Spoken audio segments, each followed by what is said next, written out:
question here for Luke from Veronica from Cyprus. So having never invested in an HMO property before, what are the biggest mistakes and pitfalls investors usually make with this type of investment?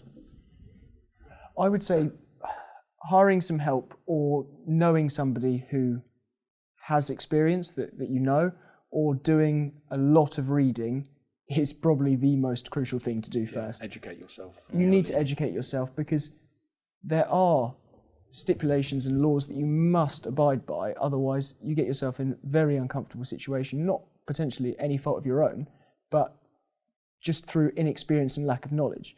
And you need to educate yourself in the process in its entirety before even starting the process.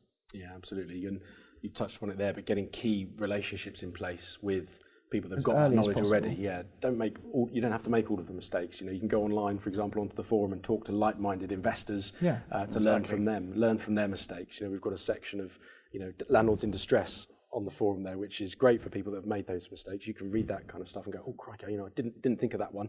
I'm going to make sure I put that clause into my contract or develop my property in a slightly different way to avoid that mistake that someone else has made. I think as well that people, whether you're out of the country or in the country, they need to be very mindful of staying on top of these things. When people start not paying the rent, and we're talking from Cyprus, get onto it exactly. Cyprus, you need to get onto it straight away. And I always say to people, if somebody owed you £10, you wouldn't just leave it and leave it. You want that £10 back, and yet for some reason, people with property, when they're owed rent, they think, well, it's okay, it'll get sorted, and it doesn't. You need to make sure you're on top of these things. Yeah, no, absolutely. Good.